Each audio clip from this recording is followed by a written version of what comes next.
The story behind his grave is one of the most heartbreaking I have ever researched, and today I will tell you their story. His name was Thomas Moore, and he was born in 1859 in West Lynn, Norfolk. His father, George Moore, was a brickmaker from Gayton, and his mother, Sarah English. On Christmas Day 1880, he married Harriet Mary Ann Williams at St. Peter's Church, West Lynn. They can be seen here on their wedding day. In 1891, he worked as a dock labourer at the local timber yard, which was across the river in the Bentinck Dock.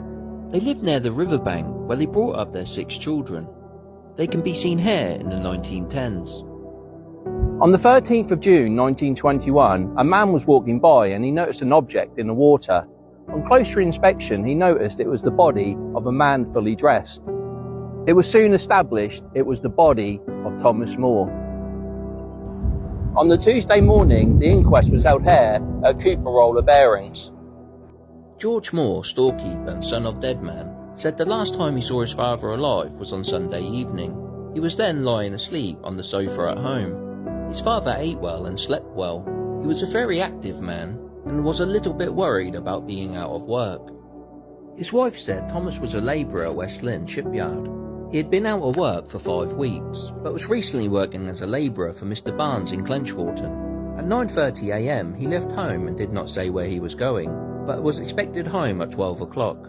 His wife never saw him alive again. He seemed a bit depressed about being out of work. He thought he wouldn't be able to find work due to his age. The deputy coroner returned a verdict of suicide by drowning whilst of the unsound mind. Our final stop was to pay our respects. So rest in peace, Thomas. You will be remembered.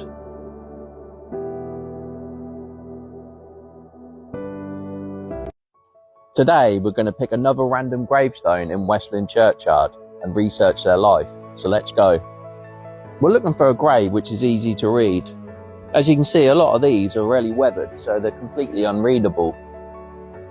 If we come round here, these ones, they look a lot newer. We're looking for someone who was born over 100 years ago, so it's like easier to research their life. This one, Christiana Embling, she died in 1949, age 62, so she was born in around 1887. So I'm going to go home and research her life and see what we can find. I was delighted to find a picture of her on Ancestry. She is on the right here, standing next to her sister Emma. I discovered she was born in 1886 in West Lynn. When she was born, her father was the landlord of the Cherry Tree Inn, which was situated here behind me. Her father, John Embling, was a dealer and innkeeper. He had been landlord since 1867. Christiana was the youngest of 4 siblings. By 1901, the family had moved here, which was once St. Peter's house. He worked as a market gardener and would have grown fruit and veg on this land. The house once looked like this, and on this photo the family can be seen standing outside. In 1911 she was boarding with the Palmer family in Warwickshire. She was now working as a school mistress.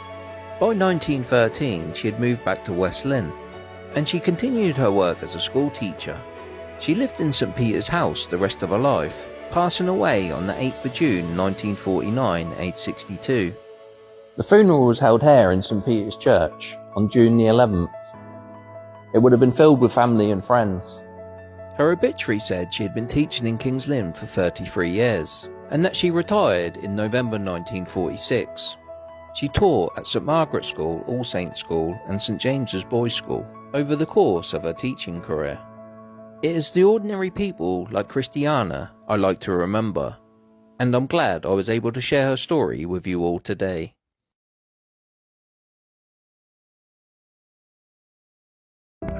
Today we're going to pick another random grave and research their life, so let's go. After looking around for a little while, there's one grave that stood out like a sore thumb. This one stood out as it's got a palm tree growing from the grave. Buried here is Gertrude Hammond, who passed away in 1922, aged 30. Behind the grave is another Hammond grave, which is possibly her parents, so I'm going to go home, research both graves and see what I can find. After researching, I discovered the grave behind hers is in fact her parents. Her father, Tom Hammond, was born in 1866 in West Lynn, Norfolk. He was one of 2 children, born to Boddy Hammond and Mary Ann Gravelier. By 1881, he was working as a baker's assistant. On the 21st of October 1891, he married Louisa Elizabeth Linford, heir at St Peter's Church, West Lynn. In 1901, Tom was working as a dock labourer, and in 1911 he was a carpenter at a timber yard. I got in touch with a descendant of the family who sent me this wonderful picture of Tom, and also his wife Louisa. Between 1892 and 1903 they had 7 children: Gertrude, Thomas, Frederick, Edith, Reginald, Hector and Wilfred. Life would have been perfect for the family, but then tragedy struck. Their son Tom was the first man from West Lynn to volunteer at the outbreak of the war. He went to France in August 1915 and had been home twice on leave, the last time in July 1917. Sadly, he met his death on January 19th at 6 p.m. A piece of shrapnel had hit him in the chest and death was instantaneous. This was a devastating blow to his parents, but things would go from bad to worse for Tom, as his wife died just 2 weeks later.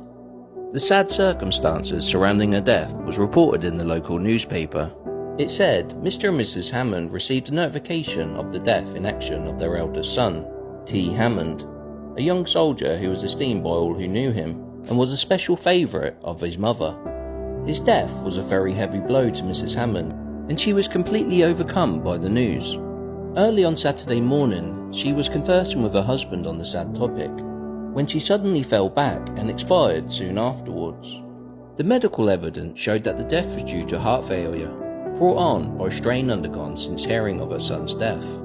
The funeral took place on the Wednesday afternoon, blinds being drawn at the houses along the route, and many of the villagers attending. You can only imagine how the family would have felt losing 2 members of the family. During this time, his daughter Gertrude was working as a teacher in Titchwell, Norfolk. Sadly, she died on the 7th of March 1922. A death certificate shows she died in the lunatic asylum in Thorpe, Norfolk. The cause of death was pellagra, caused by a deficiency in vitamin B3. Tom would have had happier days in his remaining years. He saw his children marry and have children of their own. He passed away on the 10th of January 1939, aged 72. He was laid to rest with his wife and next to his daughter Gertrude. So rest in peace, Hammond family, we will remember you. Today we're going to pick another random grave and research their life, so let's go. We're looking for a grave which is easy to read, and one that's well over 100 years so we can find more research. This one is the grave of Susan Ebbs. She died in 1915 and her husband died in 1927. There's also a little grave here. It's got WH 1921, so it'd be interesting to see what this one's about. I was amazed to find a picture of Frederick dating back to the 1850s. He was born in 1836 in Northwood, Norfolk, to William Ebbs and Mary Naylor. His life got off to a tragic start as his mother passed away when he was only 3 years old. The 1851 census shows his father had remarried and they had a daughter, Harriet. Also in the household was George Naylor, who was his son-in-law. His father was listed as a publican, and on the 1861 census we can see he was landlord of the Red Cat, where he remained until his death in 1861. On the 23rd of October 1857, he married Susanna Leggett at North Wootton. He worked as a labourer and then a railway plate layer on the Hunstanton line. In 1864, a new line opened between King's Lynn and Sutton Bridge. The first station after King's Lynn was West Lynn, and this is where the family moved by 1864. His main duty was to inspect and maintain the track. By 1871, they had 3 children, Alfred, Frederick and William. In 1880, tragedy nearly struck the family, as his son Frederick was out bathing in the River Ouse. He got into great difficulty, but a young lad named Bridges went in to save him. He succeeded in keeping Ebbs's head above the water, but with great difficulty until help was rendered. This was the second time Bridges had saved somebody from their watery grave. The family lived in this white cottage behind me, and Fred worked on the railway, which was about half a mile up the road.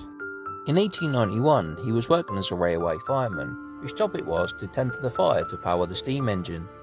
In 1901, he was listed as a labourer, and in 1911 as a retired farm labourer. Sadly, he lost his wife in 1915, aged 78. Frederick passed away in 1927, reaching the grand old age of 90. The funeral would have been held here in St. Peter's Church. It would have been packed with people, especially considering he had such a large family. His obituary said he'd been in failing health for 5 or 6 years and had been bedridden for about a month. It said he left behind 2 sons, 25 grandchildren and 67 great-grandchildren. Unfortunately, I couldn't find any information about the small grave. I was glad I was able to remember Frederick and Susan, normal people of the community who are often long forgotten.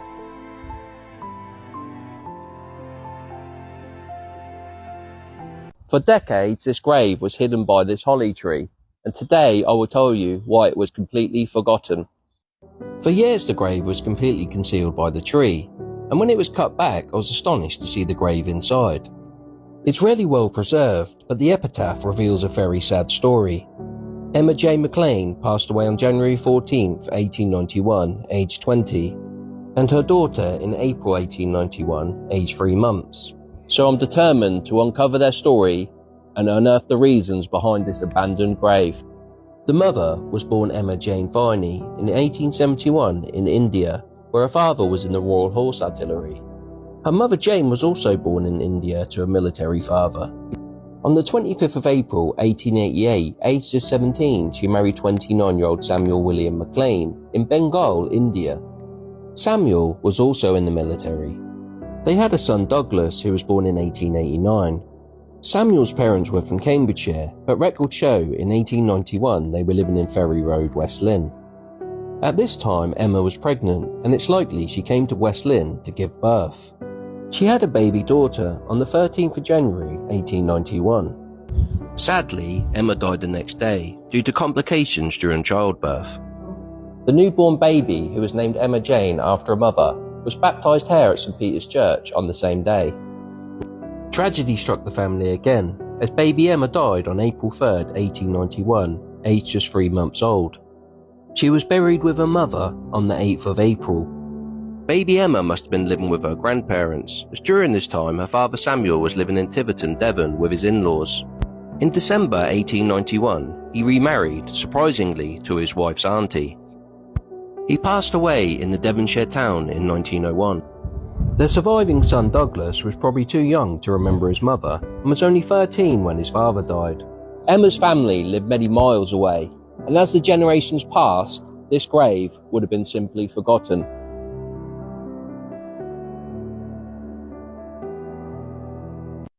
Today, we are going to pick a random grave in West Lynn churchyard and research their life. So let's go. We were looking for a grave with clear writing, and also someone who died over 100 years ago. This would enable us to see more records. We have chosen the grave of Hannah and Henry Hornigold, who passed away in 1882 and 1913 respectively. The writing is very clear, so hopefully we can find out plenty about their life. I was thrilled to find his photo on Ancestry. I discovered that Henry was born in Kings Lynn in 1840. The family lived in Pilot Street, which was in the heart of the fishing community. Henry was one of 13 children, and the boys, including Henry, were all fishermen. On the 24th of July 1864, he married Hannah Cousins at St. Peter's Church, West Lynn. Hannah was originally from Fincham, Norfolk, but was living in West Lynn with her family at the time. In 1871, they were living in the village and had 2 children, Mary and Henry. By 1881, they had 4 more children, Goddard, William, Frederick and Matilda. On the census record, if the person is deaf and dumb, an imbecile, blind or a lunatic, it would be indicated. Next to Hannah, it says lame. Our son George Herbert was born in April 1882. He was baptised on the 29th of April alongside his 3 younger siblings. Sadly, Hannah died during childbirth and was buried on the same day. This was formerly West Lynn Harbour, and in 1882, Henry and James Edwards got in trouble for stealing corn from one of the ships. It was around this time that Henry was employed as a yachtsman for Mr. Cresswell on the yacht Wild Duck. The Cresswells were well-known bankers in the town. In 1891, Henry was living in New Road, West Lynn, and is listed as a yachtsman. By 1911, he's back working as a fisherman and living near the riverbank in West Lynn. Living with him is his son Frederick, sister Maria, and grandson Harry Grayston. Henry passed away in March 1913. His obituary said, "Noon, the remains of the late Mr. H. Hornigold was laid to rest in the parish churchyard amid many signs of respect and sorrow. At the express wish of Mr. Hornigold, the coffin, which was of plain oak with brass fittings and bore the inscription Henry Hornigold, aged 73, died March 25th, was made by his 2 sons and 2 grandsons."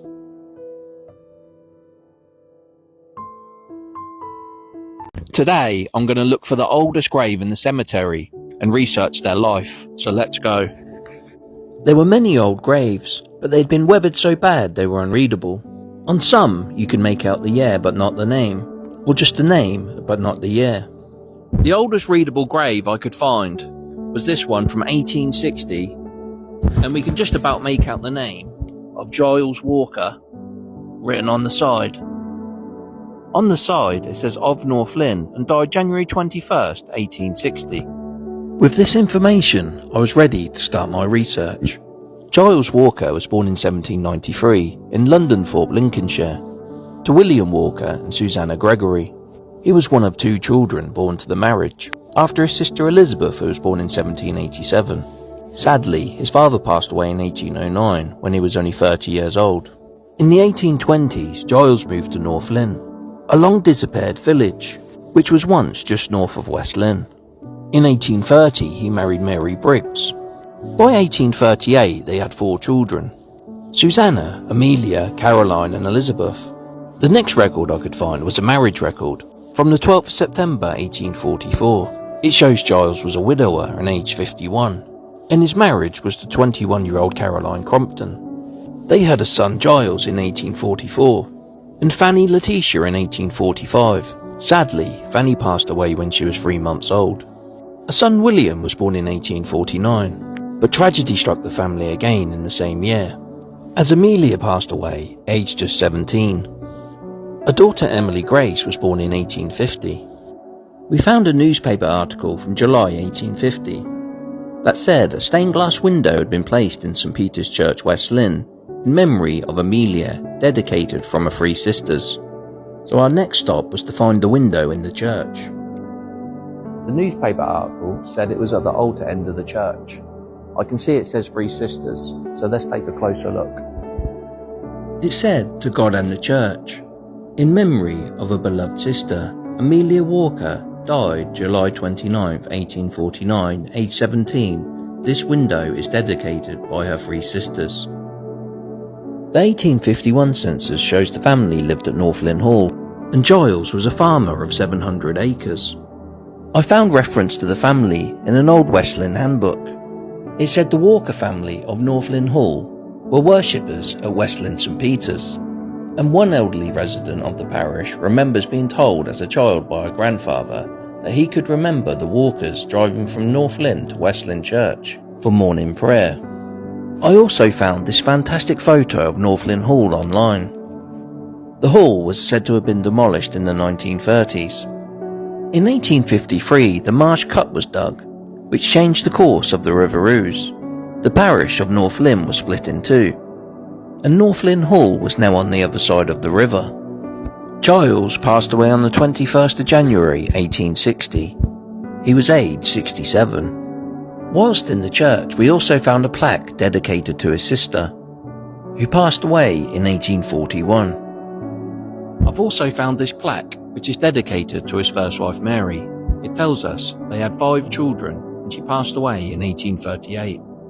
It also said her remains, together with those of an infant son, are interred in the burial ground in the east end of the church. We went back in the burial ground to see what we could find. We found the grave of their daughter, Fanny Letitia, who passed away in 1845. And between her grave and Giles's grave was the tomb of an infant, and also another headstone. It is very likely this is Mary and her infant son. Unfortunately, the graves were too weathered to read.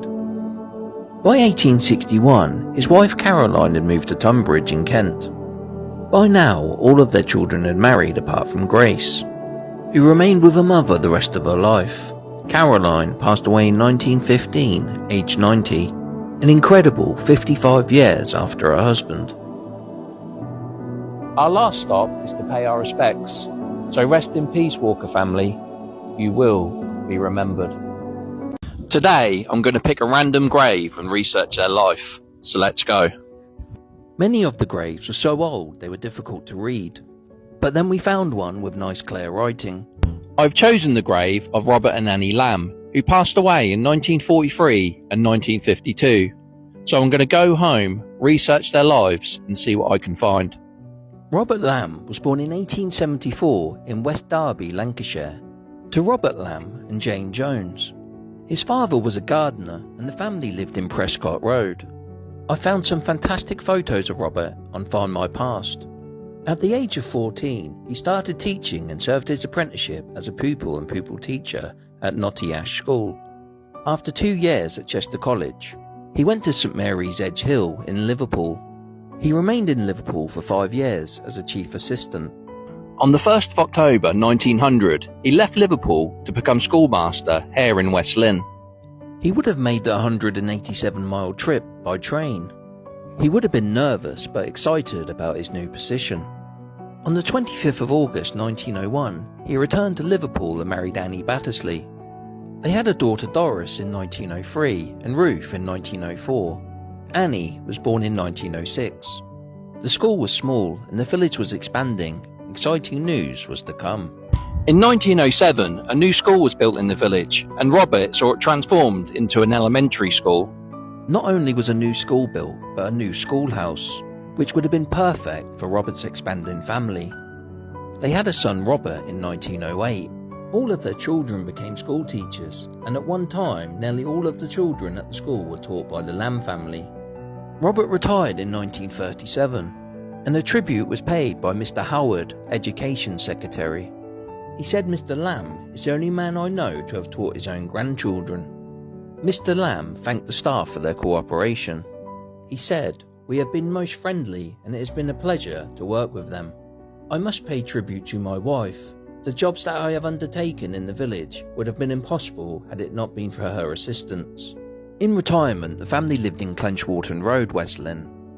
Annie passed away on the 11th of January 1943, aged 68. Robert outlived his wife by 9 years. He passed away in 1952, aged 78. Our last stop was to pay our respects, so rest in peace, Robert and Annie. You will be remembered. Have you ever walked in a graveyard and wondered the story behind each grave? Well, today I'm going to research a random grave, so let's go. We were back in West Lynn, Norfolk, a village on the outskirts of King's Lynn. I've chosen the grave of Josiah and Olive Allen, who passed away in 1944 and 1962. So I'm going to go home, research their lives, and see what I can find. Josiah Allen was born in 1877 in King's Lynn, Norfolk, to Thomas Henry Allen and Mary Reynolds. He was from North End, which was the local fishing community. By 1891, the family lived in George Street, in the newly expanded part of North End. In 1899, his father took over as the landlord of the Swan Inn public house here in West Lynn. It is likely this is where he met his future wife. On the 7th of July 1900, he married Olive Cousins at St Peter's Church, West Lynn. It wasn't long before they started a family, with 6 children born by 1911. Josiah worked as a timber porter on the King's Lynn dock, not far from where he grew up in North End. In January 1914, his brother John Allen was an assistant to Sebastian Terrelink, the fishery agent. They went out to sea on the yacht the Elsie. They got out of the Elsie into a rowboat with the intention of going to one of the mussel scalps, but the boat capsized and both men died. John was aged only 28. World War I was a worrying time for the family, and 3 of his brothers were in the Royal Navy. The brothers were on board HMS Aboukir when it was torpedoed, and many local men lost their lives. One survivor wrote, "The torpedo had pierced the side of the vessel and had ruined the boilers, so it was impossible to get any steam to lower our boats. Suddenly, it was every man for himself. Sadly, Samuel and Thomas never made it. Only William survived." Josiah had lost 3 brothers in the space of 9 months. By 1920, they had 10 children. I found these fantastic photos of the family on Find My Past. In the 1920s, he became a ferryman, which took passengers from West Lynn to Kings Lynn. His father passed away in 1924 and his mother in 1926. In the late 1920s, he returned to work at the timber yard, and he retired in 1942. But just 2 years later, he suffered the loss of his wife, who passed away in January 1944, aged 67. He outlived 2 of his children. Gladys died in 1957 and Reginald in 1958. Josiah passed away on the 22nd of June 1962, aged 84. His obituary said, for 60 years Mr. Allen was a Methodist local preacher in the Lynn circuit, and for several years was the superintendent on the West Lynn Methodist Sunday School. He is survived by 4 sons and 4 daughters, 14 grandchildren and 4 great-grandchildren. Our last stop was to pay our respects, so rest in peace, Allen family. You will be remembered.